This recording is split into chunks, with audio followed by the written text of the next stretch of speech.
भाई जो हमारा जाट आंदोलन हुआ था उसमें एक बहुत बड़ी साजिश करी गई थी। और ये देखो उस साजिश में कुछ लोगों ने ये पता था कि भाई आज रात को दंगे होंगे, उसके बाद भी उन लोगों ने अपनी राजनीति करी, सब चीजें पता होते होते भी।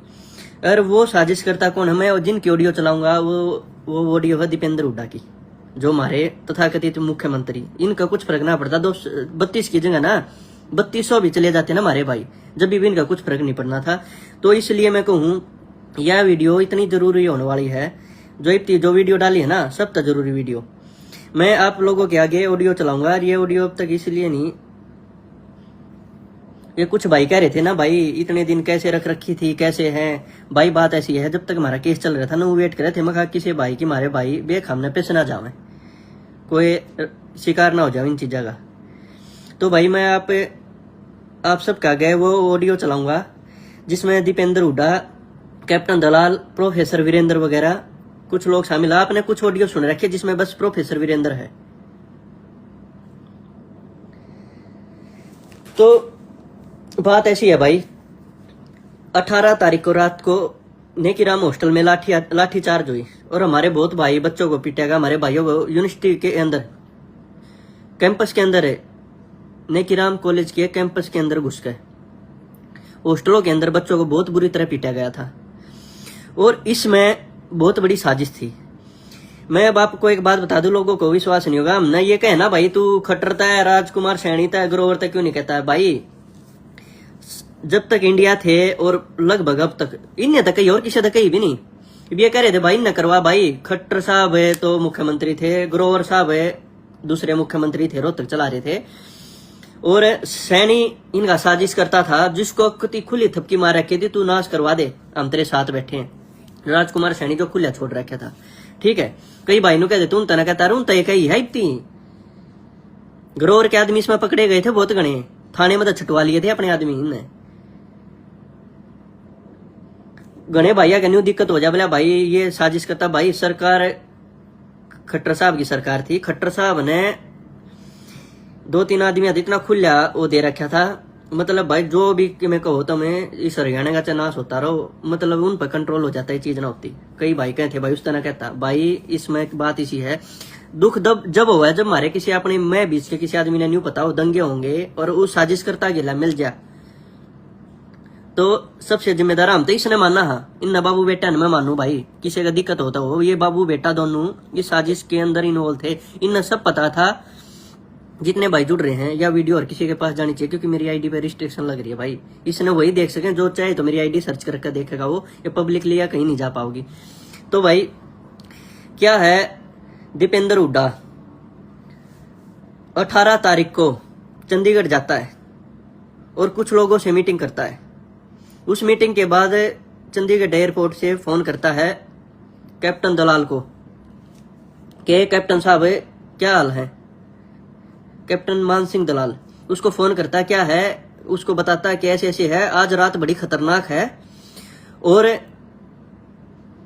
दिमाग से काम लेना है। मतलब 18 तारीख के दिन में ये बात करने लग रहे हैं। मैं ऑडियो चलाऊंगा, ऐसे नहीं कि मैं अपने पास था। एक भाई लिख रहा संदीप साहब ग्रोवर साहब, भाई मैं जब कुछ कह दूं तो तुम न्यू कहो भाई मतलब ऐसे बोला है। मैं सारे ना हिसाब ला लियो, मेरे सारे हिसाब हैं। फिर कहोगे तो मैं एक आधा ऐसा वर्ड निकाल दे। मैं भाई किसी से कुछ नहीं कहना चाहता, जो तथ्य है ना उन्हीं के हाथ में। एक भाई आसन लाग रहा बोला तुमने ग्रोवर साहब कह दी। भाई मेरे तो सारे हुड्डा साहब भी हैं, ग्रोवर साहब भी हैं, खट्टर साहब भी हैं और चौटाला साहब भी हैं। मैं तो सारे साहब ला के बोलूँ। पिछली वीडियो हमने 1-2 मतलब इस तरीके से बोल दिया। कई भाइयों ने मैसेज करे बोला यार ये चीज अपनी जगह, लेकिन थोड़ा सम्मानित एक उस पे पद पे बैठे हैं, थोड़ा इस तरह मखा भाई कोई बात को ना मेरे साहब लानता किसी की इज्जत बढ़ा एक चीज हो, तुम ना अच्छा लग गया तो मेरे कुछ फर्क ना पड़ता। तो बात ऐसी है, मैं वो ऑडियो चलाऊंगा, लोगों को विश्वास ना होता। ये मैं जब लिखू था ना, ये मेरे ताऊ भूपेंद्र सिंह हुड्डा वाले जो चेले थे और दीपेंद्र भाई साहब के जो चेले थे, इनकी आईटी सेल बार बार मेरे बारे में लिखने लग रही थी। भाई यो तो इनेलो का है, यो तो बीजेपी का है। ये मैं बता दू था यो आंदोलन आरक्षण का, जो आंदोलन था आरक्षण का, इसके अंदर 36 बिरादरी और सब पार्टियां सब इन्वॉल्व थी। एक ये आरक्षण की लड़ाई थी, इसमें कोई ये नहीं देखा जा रहा था ये किस बिरादरी का, ये किस बिरादरी का, ये बिरादरी थी ना बाद में बांट दी। ओहो ये तो बीजेपी के हैं, ये इन लोग हैं, ये कांग्रेस के, न्यू कर करके राजनीति करके बालक जेड़ा ठकवा दिए ना। तो 32 के 32 जो हमारे भाई शहीद हुए हैं ना, सारे के सारे, अगर उनमें एक भी बीजेपी का आदमी होता ना, वर्कर होता, तो रोड पर नहीं आना था, क्योंकि इनकी तो सरकार थी, इनके तो खिलाफ था आंदोलन। सारे के सारे 32 के 32 आप जाओगे ना, चेक कर लो जो शहीद हो रहे वो किसके वोटर रहे हैं, किसके उसमें सपोर्ट रहे हैं, ठीक है। और दूसरी बात यह, हम भी भीतर ना जाने था, हम भी राजनीति शिकार हो गए ना। तो जब यो 36 बिरादरी का आंदोलन चल रहा था ना, जो बेस्ट जाट आंदोलन था, और इसमें सब बिरादरियां इसमें सहयोग कर रही थी और बड़ी शांति से चल रहा था। 17 तारीख तक बड़ी शांति थी, मतलब कहीं एक पत्ता भी नहीं हिल रहा था। ये तो ये राजनीति के जो साजिश करता है, जिनकी ऑडियो चलाऊंगा, थारा विश्वास ना हुआ है, हमने इतना दुख हुआ है, मखा मारे आने साजिश कर दी, जिन्हें न्यू पता था आज हरियाणा जलना रात ने आज दंगे होंगे, उस दिन में किसी तनु कहा आज रात बड़ी खतरनाक है, मैं ऑडियो चलाऊंगा, थारा गए, थारा विश्वास ना हुआ, फिर नु कहोगे भाई ऑडियो ये चीज सारी चीज और भी प्रूफ लेकर आऊंगा, वो भी उसकी भी लेकर आऊंगा, जो कैप्टन अभिमन्यु के रात ने जब ये सीआईडी और आईबी की रिपोर्ट में ऐसे इनपुट मिलने के बाद जो सिक्योरिटी दी गई थी अभिमन्यु के घर, और सुबह जो पुलिस वाला जो जय भगवान इंस्पेक्टर जो भूपेंद्र हुड्डा का सिक्योरिटी इंचार्ज रहा, जो सिक्योरिटी वो लेकर गया था ना उन पुलिस वाले ने, उसकी ऑडियो दूंगा, जो फोन करके उनका साहब सिक्योरिटी तो हटा दिए, आप देख लेना कैसे क्या करना, मतलब मैं सिक्योरिटी पुलिस लेकर आ गया हूँ भी इसका घर जलवा दो, तो कहने का मतलब तो यही था, उनकी भी ऑडियो लेकर आऊंगा। जो मैं ऑडियो चलाऊंगा ना, इनको फेक साबित करके दिखा दियो, अगर इनमें कुछ भी गलत हो तो भाई मेरे ऊपर मुकदमा दर्ज करवा दियो।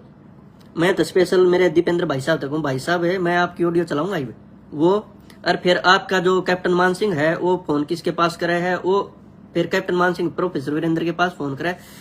3 ऑडियो है, एक ऑडियो तो आपने प्रोफेसर वीरेंद्र की सुने रखी है, जब वो फोन करके न्यू भड़कावा है, जब हमारा 18-19 तारीख ने जब हमारा पूरा हरियाणा जलन लाग रहा था, जो कुछ साजिश करता है बीच में वो करवा दिया, पुलिस की तरफ तो गोली चाल गई, फिर दूसरी तरफ तो ये हो गया, मतलब किसी तरीके से हुआ, हमारे भाई मारे गए, किसी का कुछ ना गया, 32 भाई हमने खो दिए।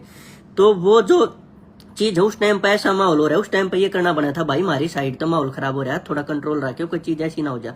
और ये फोन कर करके क्या कहें, बोले भाई सिरसा साइड फतेहाबाद साइड तो कुछ ना हो रहा है, नून करो ना, नून तो रोक दो, यार हमने सब टीम रखा, मतलब कहने का था यो हमने सारा पकवा दिया, नून और पकवा दो, ये हरियाणा का नाश करना है। ये ऑडियो तो आप सबने सुनी थी। और इब ऑडियो में चलाऊंगा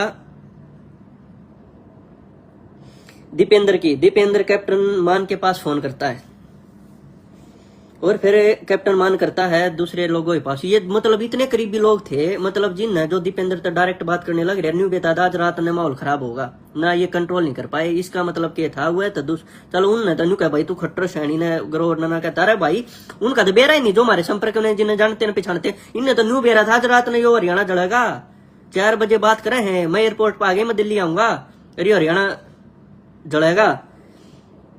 तो या ऑडियो वीडियो सब जगह है, जिस भी न्यूज चैनल वाले ने चाहिए भाई मेरे द्वारा मैसेज करो, थार द्वारा ऑडियो भेजूंगा, इंटरव्यू चाहिए, जो भी चाहिए मैं सारे भाई आता है, कति सारी चीज, कोई इसमें फेक यो चीज नहीं, ओरिजिनल चीज है जो उस टाइम पर दबा दी गई थी, और इनके दबाने का नतीजा यह हुआ, सरकार ने इनके नशा में डंडा दे दिया, जब सरकार ने हुआ तुम डायरेक्ट इसमें इन्वॉल्व हुई, हरियाणा हमने जलवाई, चुप बैठ गए, ये इसे चुप बैठे, और सारे ये तो कांग्रेसियन करवाया है, जो जितने हम कांग्रेस से जुड़ रहे थे हम पकड़ कर हम जेल में बिठा दी, कार्रवाई मारी, क्योंकि ये तो इतने गांडू थे, ये तो अपनी चीज बचाने के चक्कर में, जो यशपाल मलिक पर देशद्रोह लग गया था ना, वो अपना देशद्रोह का केस हटवाने के चक्कर में हटवा गए, बार की बार हटवा गया, हमारे जिसे 3.5 4 साल काटे। ये मैं रिकॉर्डिंग चलाऊंगा,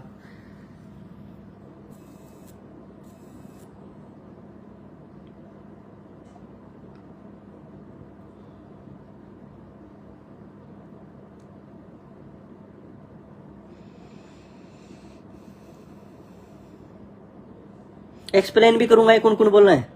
हेलो गुड इवनिंग सर। नमस्ते कप्तान साहब। हेलो हाँ सर। हेलो हाँ जी हाँ कप्तान साहब। हाँ सर। ये दीपेंद्र फोन मिला रहा है कप्तान के पास, उनका हाँ कप्तान साहब दीपेंद्र की ऑडियो मैं भेज भी दूंगा, इसमें चाहे शायद स्पीकर का मैं फोन लगा रहा हूँ, आप इसने सुन ना पाओ, दोबारा मैं सुना दो, आवाज भी पहचान लोगे या दीपेंद्र की है, और ये ऑडियो में सारे मीडिया सब जगह प्रोवाइड करूंगा। मैं पेन ड्राइव भरा पड़ा है मेरे दौरे, सारे नंगे करूंगा इन्हें। थारा न्यू था ना, मैं दीपेंद्र वाले धनु पूछूंगा तुम ये चीज ऑडियो और ये पोस्ट उस पर गिरियो नु हमारे दीपेंद्र ननु वेरा था, यो हरियाणा जड़ा था ना, एक रात पहले नु दीपेंद्र ननु वेरा था नाश होगा। रिन तो बता दी, लो सुन लो, ये आवाज एक बार कंफर्म करो। हाँ नमस्ते कप्तान साहब। हेलो, हाँ सर। हेलो, हाँ जी, हाँ कप्तान साहब। हाँ सर,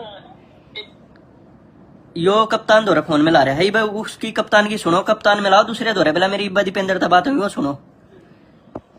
खतरा है रात में, खतरा है। एक भाई दीपेंद्र का फोन आया था, वो चंडीगढ़ एयरपोर्ट पे 1 घंटे में दिल्ली आनेगा। 1 घंटे में दिल्ली आनेगा दीपेंद्र। दीपेंद्र हाँ, चंडीगढ़ है, एयरपोर्ट पे खड़ा है स्टेशन। हाँ, फ्लाइट पकड़ेगा और आनेगा। उससे भी मेरी बात हुई थी। हाँ, मगर चंडीगढ़ की क्या सिक्योरिटी है? बोला साहब सिक्योरिटी तो मेरे से ज्यादा अपना, पर काम सावधानी से लियो। इसमें या दोबारा चलाऊंगा, एक बजे इतने भाई जुड़ रहे हैं सारे, सुना के शेयर कर दो, दोबारा चलाऊंगा। इसमें क्या कहने लग रहा है बोला, मैं ये पहले मैंने कैप्टन मान की चलाई थी, दीपेंद्र फोन कर रहा है, फिर यो कैप्टन मान दूसरे के पास फोन कर रहा है, ये आवाज आप देख लोगे यो किस दौरा फोन कर रहा है। फिर फोन करके नु कहा है अभी अभी मेरी दीपेंद्र से बात हुई है, दीपेंद्र चंडीगढ़ एयरपोर्ट पे खड़ा है और अभी दिल्ली आ लेगा 1 घंटे में। और बोले हाँ, बोले आज रात को खतरा है, बोले हाँ मेरे को ही पता है आज रात को खतरा है, लेकिन दीपेंद्र ने कहा काम ध्यान से लियो। मतलब हमारा हरियाणा जब शांत था, ये 18 तारीख की बात है और 18 को ही रात को हॉस्टलों में ये चीज हुई है। और फिर अगले दिन आईजी ऑफिस के उड़े सारी जगह गोली चली। जो गोली चलाने वाला था, जिसने पहली गोली प्यारे लाल के ऊपर चलाई थी, वह तीनों आदमी दीपेंद्र के थे, 50 लाख रुपये में थाने में छुटवा रखे हैं। गरीब किसी ने दिक्कत हो तो लैंड दो, या वीडियो सारे दौरे मैं दोबारा चलाता हूँ, इसमें दोबारा सुनो भाई।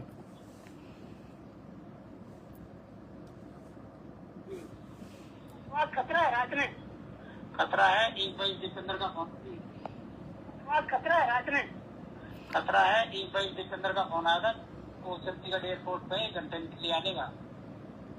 1 घंटे में दिल्ली आनेगा दीपेंद्र। दीपेंद्र हाँ, चंडीगढ़ है, एयरपोर्ट पे खड़ा है स्टेशन। हाँ, फ्लाइट पकड़ेगा और आनेगा। उससे भी मेरी बात हुई थी। हाँ, मगर चंडीगढ़ की क्या सिक्योरिटी है? बोला साहब सिक्योरिटी तो मेरे से ज्यादा अपना, पर काम सावधानी से लियो। तो ये न्यू भी कहे हैं जैके में चीज होगी तो चंडीगढ़ की क्या सिक्योरिटी है, मतलब उड़े तो मतलब जिस मीटिंग करके उड़े तो कोई दिक्कत बोले उड़े की सिक्योरिटी ओके है, लेकिन काम सावधानी से लेना है। तो इसके बाद यह बात हुई 18 को दिन के टाइम, और शाम को नेकीराम में हमारे भाई पिटे गए। अगले दिन आईजी ऑफिस पर गोली चलवा दी 3 आदमियों ने, वो जो अर्धसैनिक बल का था उसके प्यारे लाल के, उसके गोली मार दी। फिर उस साइड तो पुलिस ने खोल दी, हमारे भाई उड़े चले गए। और उससे रात ने जब ये ऑडियो इनके नंबर ट्रेस पे थे सारे के, उससे टाइम पे रात ने कैप्टन अभिमन्यु को सिक्योरिटी दे दी गई। सिक्योरिटी दे दी गई तो क्या होया, सिक्योरिटी देने के बाद सुबह वो उसको हटा ले गया। तो ये है, जिस भी भाई ने चाहिए मेरे पास मैसेज कर दियो, व्हाट्सएप कर दियो, मैसेज कर दियो, लिख के भेज दियो, जिस भी मीडिया वाले ने चाहिए सारी चीज प्रोवाइड करूंगा। था हमने न्यू बताइए तो थोड़ा मसाला है, ऐसी ऐसी ऑडियो वीडियो ले रहा हूँ थारे न्यू लग गयो हो, यो तो भाई ना सियाड़े तो हो रहा है। अरे ये जो लिखने लग रहे ना किस पार्टी ने क्या करा ये ऑडियो, अरे उस पर लिखो ही फेसबुक पे दीपेंद्र IT सेल मारे जो दीपेंद्र भाई साहब के चले ना, और लिखो कि ये ऑडियो कैसी है, या दीपेंद्र जो कैप्टन मान तब बात करने लग रहा है या फेक है, या जो ये दीपेंद्र ये कैप्टन मान फिर इसके पास फोन करा है। और तीसरी ऑडियो तो आपने सुने रखी है, वह भी सुना दूं जो ना सुन रखी होता है, तो इसलिए वह मैं बाप के पास चला देता हूँ तीसरी ऑडियो। और वह तो आपने सबने सुने रखी है, जिसमें ये कहने लग रहा है बोला भाई उस साइड तो चिट्ठी भी नहीं उड़ रही, वह तो सबने सुने रखी है, उसमें तो कोई सी भी बात कोई नहीं जो ना सुन रखी, वह तो गूगल पर पड़ी है, गूगल पर ये दोनों कितने गूगल पर ना पाऊँ आपने। तो भाई इतना बड़ा खेल होया देखो। कप्तान साहब नमस्कार। Good evening sir, good evening. कैसे हो? बहुत टाइम करे बताइए। कप्तान साहब ये अपने इलाकों में तो बड़ा अच्छा चल रहा है इस वाली बैच में, इनको कहो इनको के लड़कों को और इनको के भाई इंडियन वालों को कि तुम समर्थन का तो ड्रामा करते और चर्चा में एक गाँव में सीढ़ी भी नहीं रोक रखी तुमने।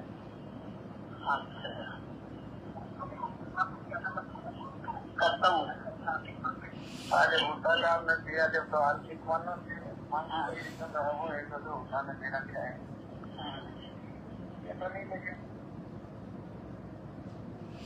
तो ये बात है। दीपेंद्र पहले फोन करे कैप्टन मान के पास, कैप्टन मान करे फिर दूसरे आदमी के पास फोन, वो न्यू कहे आज रात को खतरा है। बोले हाँ दीपेंद्र भाई साहब से मेरी बात हुई, आज रात को खतरा है। मतलब हमारा हरियाणा शांत है, दिन में बात हो, रात ना हमारा सारा हरियाणा सारा रोहतक हो जाए। इन इतने न्यू पता था ना, तो ये के मीडिया का आगे कहना सके थे कि यो खतरा, आप तो ये निकल गए। ये मारे जिसे मारे जो भाई थे इतने भाई वो करेंगे यानु कबले इस तो समाज टूटा, समाज ना टूटता। ये जो गद्दार है ना जिन्हें नाश कर दिया, ये श्यामियावा है, ये नु देखो इनका खातर तो जब 3200 मर जाते वो भी कम थे। और दूसरी बात यह जब फिर कैप्टन मान करे, मतलब इस एक कड़ी में आप एक चीज देखोगे, कैप्टन मान दीपेंद्र कैप्टन मान के पास भी फोन करा है, फिर कैप्टन मान प्रोफेसर वीरेंद्र के पास फोन करा है, प्रोफेसर वीरेंद्र और किसी के पास फोन करा है कि भाई चिट्ठी नहीं चल रही, फिर वो एक कैप्टन मान दूसरे तक आज रात खतरनाक है। तो ये चीज है और बहुत सारी चीज है भाइयात है, और ऑडियो प्रूफ के साथ मैं ऐसे ना भोगता भैया हो गया जो उड़ा। पीछे बार मारा था भूपेंद्र हुड्डा था, मीडिया वाला ने पूछा जी जो धर्मेंद्र बाहर बैठा है वो ये कहने लग रहा है कि हरियाणा जलाने में आपका हाथ है। जलाने वाला नहीं, वो साजिशकर्ता के साथ था। यो जलवाया कति 100%। पेट्रोल पंप इन खुला छोड़ा, पेट्रोल अपने पेट्रोल पंप अपने लोग भेज गए, बीच में बाढ़ के नाश करवा दिया, सारा शहर जलवा दिया इनने। अरे हमारे भाई इसकी बदौलत मरे हैं। और दूसरी बात यह फिर जो मैं कैप्टन मान की बता रहा था, कैप्टन मान इसमें इसी कड़ी है उधर प्रोफेसर वीरेंद्र भी फोन कर। प्रोफेसर वीरेंद्र वो जो भूपेंद्र हुड्डा का राजनीतिक सलाहकार है, जो एक शब्द ना निकाल सकता भूपेंद्र हुड्डा पूछे बिना। राजनीतिक सलाहकार का मतलब समझते हो ना, कोई भी फैसला कोई भी बयान ऐसे नहीं दे सकता बगैर भूपेंद्र हुड्डा पूछे। ये एक